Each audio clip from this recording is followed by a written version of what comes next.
One of those down in Orange County, Bakersfield County, Sarasota County, southern part of the state. But they've been coming north.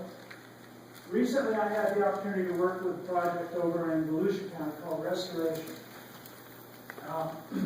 It went through a very long and torturous process to finally become entitled. And I went through, in particular, initial design, 2006 design, and then they ended up with one that we refer to as the 2009 design. So there were these two designs that were quite distinct, and it gave us an opportunity to compare them and try to quantify what the differences were between these two designs. And I'm just going to share a couple of things that we came up with, because I think it's instructive when you think about what would make you want to go forward with a particular project or just a project. So this was a 5,200 acre project. It went over, it says 4 years, but back to the lawsuits and everything else, it's more like a 7-year process for this project to go forward. All designs throughout were for 8,500 dwelling units. And it was finally fully entitled in 2009 based on that design of that year.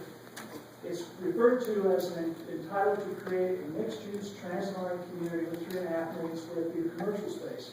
It's located on I-95 near New Smyrna in the town of Edgewater. The site is right here. It backs up to it's a watershed for Spruce Creek, which is an outstanding Florida water.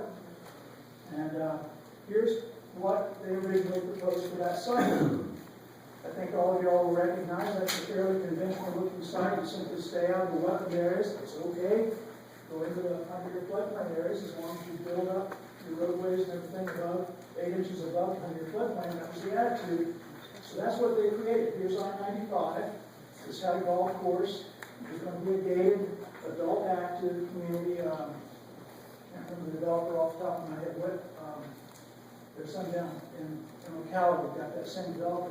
It was going to be a community center, a kind of a commercial center, and there was going to be a community center. There were a couple of schools, and there were a couple of long 6-lane roadways that came through the community from further north. Actually, that's the power line. This is Williamson Boulevard, and that's Airport Road Extension. That's what they had proposed. They got a lot of opposition. This was in 2005, 2006, that time frame. People were getting a little, the market was getting soft. There was some concern about wetlands on this property, obviously.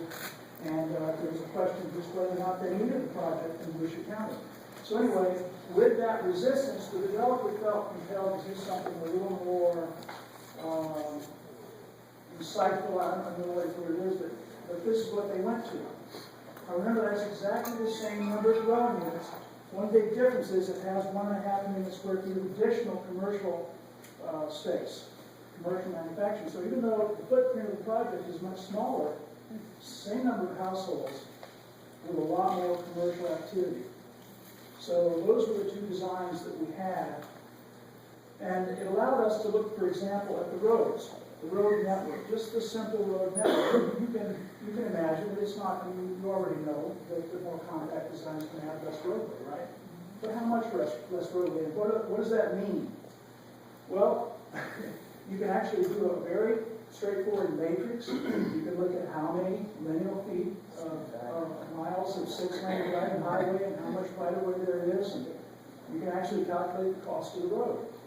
We can also calculate what the annual CO2 emissions are to both build and maintain and then rebuild that road, which is what we did. That's what we're doing here at the university, is to try and quantify what the impacts are of that roadway. So we can do a full schedule of roads for the 2006 design. We can do the same schedule for the 2009 design, and then we can compare them. And here's the comparison. The 2006 plan, there were 72 linear miles of roadway, compared to 39 in the 2009 plan. The lane miles of roadway dropped from 186 to 103. Impervious surface area drops by 7 million square feet. Landscape area is cut in half to 3 million square feet. The cost, a staggering $145 million reduction. $145 million reduction. The property only cost $120 million when you bought it. So that's a huge cost. And when you calculate the tons of CO2 per year avoided by not building those roads. It comes in at around 5,000–6,000 metric tons of CO2 per year avoided. Now, to put that in context, if you were to put a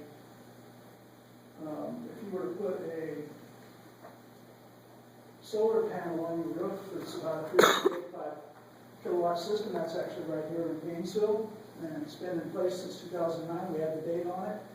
And per year, that typical household system avoids right at 3 metric tons of CO2 per year. So by that more compact design of roadways, you effectively achieve roughly, 2,000 households of solar panels. To me, that's pretty significant, because if people could happily live in that community, you just got a big win at almost no cost. In fact, you saved $145 million. In fact, you could use that $145 million to put those solar panels on top of those roofs pretty readily.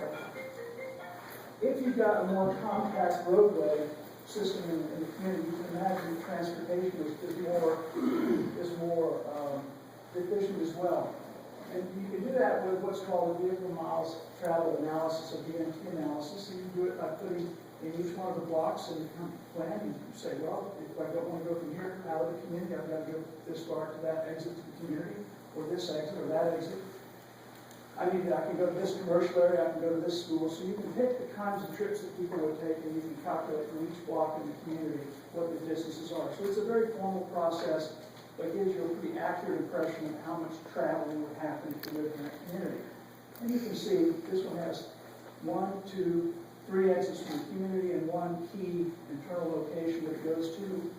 If we look at the other plan, it only has 2 exits from the community, and it has, though, because of all the additional commercial space, more locations within the community that people would travel to. And you can compare the 2 plans. Under both plans, from that number of households, we would expect 68,000 trips per day. Internal trip length, on average, 1.7 miles drops to 0.38 miles. Because of the additional commercial space, internal trip capture goes from 20% to 50%. If you use those assumptions, you reduce the travel each day from right at 600,000 miles to 350,000 miles. You reduce gallons of gasoline consumed from 29,000 to 17. You reduce metric tons of CO2 per year by 40,000 tons because of the more compact design. That's equivalent to 13,000 solar rooftops. So again, when we say we want compact design, there's really good reason for it. If you're concerned about the energy efficiency, the resource efficiency of the community. And by the way, if you reduce the gallons of gasoline by that amount at $3 a gallon, it keeps $13 million a year in the pockets of people who live in that community. So we do not take into account the 5-minute walk distances to the boulevard. We do not take into account the fact that it has multimodal transit, including trolley. That's required in the development for the community, which would, of course, make it even more efficient. Now, as a result of that kind of a study, we come up with better practices that we would like to promote with any development. Greater density retention of natural areas, energy efficient vertical development, mixed-use transform community design. We've heard all those words before. They're in the comp plan. We talk about these things all the time. Very big issue, reduced investment in new infrastructure. Think about the cost for our roadways and problems we've been having because we built so many roads we can't keep up with the cost of maintaining them. So that's a problem. In the restoration example, we reduced initial costs by going to a more compact design by $200 million. That then was not passed on in the form of property taxes to people who will live in that community. So that should give you a sense of what we try to do with developers. That's the logic that we use for them. But there are great savings for them, great reduced financial risk to people who live in that community because of the burdens of increased property taxes and so forth to pay for all the infrastructure. Now, another method that we use is here in Gainesville. We have looked at residential water and energy use. And we do that by using GRU data. This map just gives you an idea of where most of the building activity has been since 2000 in the Gainesville area, in the Alachua County area. All of these are the single-family apartment condo units. You can't hardly see them. those are apartments, those little orange ones, those are condos, and then the blue ones are all single-family attached homes. So we looked at 3 different types of construction. Single-family attached homes. This is Turnberry Lake out near Jonesville. This is Hampton Oaks, which is on the east side of the interstate near the mall. And this is Union Street Station right downtown.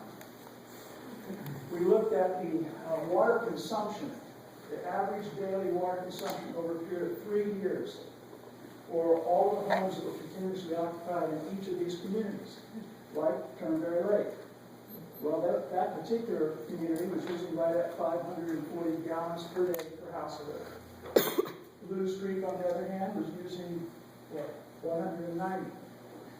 So you can kind of get an idea about how each of these communities, they vary a little bit, but on average, 358 gallons for all of the homes that we had, right at 5,000 homes, and let's see, there's right at 4,000, what's on the next slide? But we got about 3,500 homes, I think, that were in the sample, the single-family attached homes, and they averaged 358 for those that had irrigation and 190 for those that didn't. But we did the same thing with apartments and with condos. And so this gives you an idea of what the differences are. If the property appraiser says that in fact the homes had irrigation or sprinkler system is what the property appraiser calls it, 358 gallons per day was the average. If they did not have the sprinkler system, 190 for single family attached. For apartments, 116, and for condos, 94. Huge difference in water consumption because of the form of building and because of the landscape that goes along with the different forms. And one area that we were not able to investigate very thoroughly was individual 4-inch wells. There are currently 6,000, that's just since 1994, there's 6,000 wells that have been permitted. Now those are 4-inch wells that are not monitored, they're not metered. You have no idea how much water they're pulling out of the aquifer, but it's coming from exactly the same place that you're investing in drinking water. I put that star out there, that's Jonesville, just to give you a point of reference.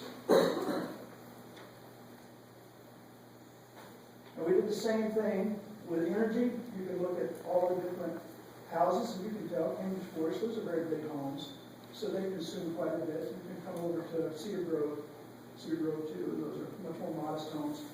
But in general, you can see the level of consumption that we would expect. And single-family detached, right at 19,000, apartments 10,000, condos 7,000. So again, that development form, the individual cost and use of resources depends on exactly what you're building. Now, local development practices, what we're doing right now, and I just pulled this information out of the comp plan, is we have the urban cluster, which, in the spirit of more accurate language, the suburban cluster. And in that cluster, we have projects that are already approved, including this one, that's Oakmont. And Oakmont is approved on 500 some odd acres for 999 homes. They're going to be low density residential. Now I put that picture there because I drove out there last Friday, and that was at 3 o'clock in the afternoon, and I was on 20th. And when I came to the interstate, the light before the interstate, well, it wasn't too bad. I had to wait for 3 lights. I'm backed up to the prior light near the fire station. So, it's not that anybody doesn't know this problem exists, but there's already a substantial traffic issue on that roadway, and we're putting in 1,000 more homes, and those 1,000 homes are all single-family detached. It's like they're going to use the most water and use the most energy, in my view. So, just in fairness, that's not the only thing that's going on out there. That's a picture of the local project that's getting underway right now. But in addition, there's another project that was just approved, and this is a TME project. This is 300 units on 30 acres.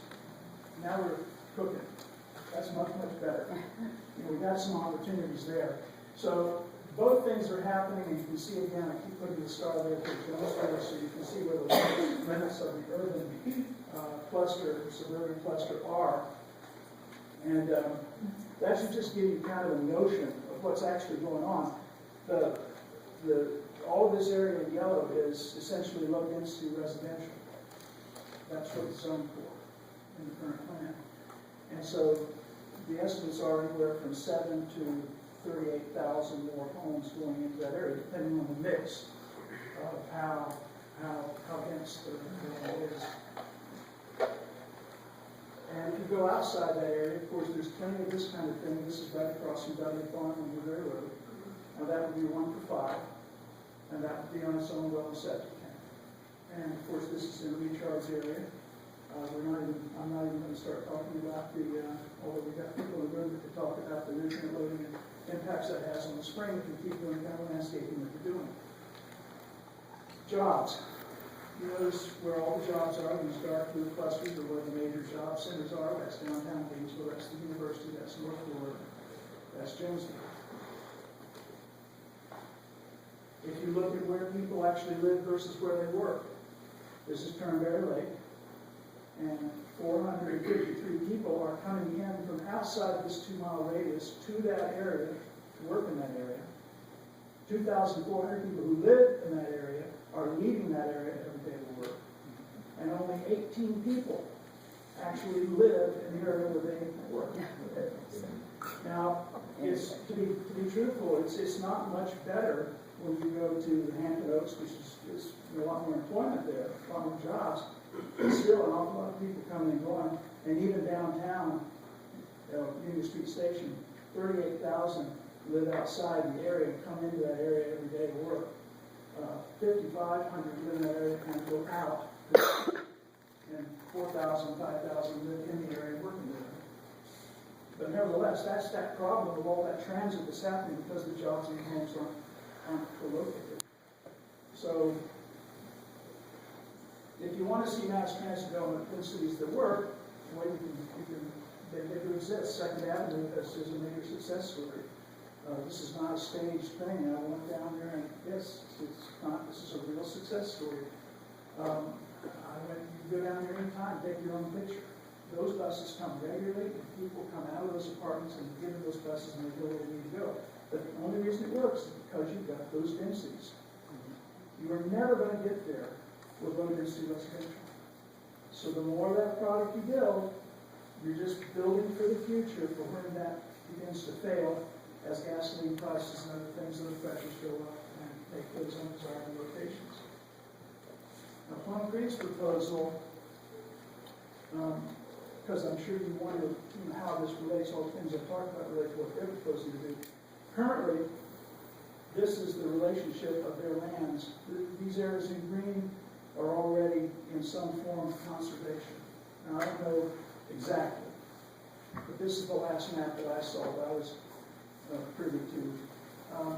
All these areas in yellow are basically rural residential, which means 1 for 5. Now, whether or not they can do that on every one of those, I don't know, because of the wetlands and so forth, but probably not. But that's what is currently out there. And what they're currently planning to do, and again, this is only a mock-up, it's not the whole final product, but after they went through this Envision Alachua process and went through all of these different goals, and we'll talk about this one just briefly later, this 50% reduction in water. After they went through that, they came up with this. So all of those areas that were in yellow here are no longer yellow. All of these areas are no longer yellow. Those are all in some form of conservation for, I don't know the details on that. And then they came up with areas A, B, and I don't know which is which, but it's C, D, and E. And those were the targeted areas. And you can see, if you can read this, which I'm sure you can't, but the blue area is manufacturing. So along that rail line and Highway 201, manufacturing, Hawthorne manufacturing. Here in Area A, there's a hope on their part, I think, that they can lure the university to put some of its resources out there. I don't know if it will really happen, but that was the intention. I don't know about what would really happen in those other areas. But there's a great reduction in the extent of developable acreage with this plan.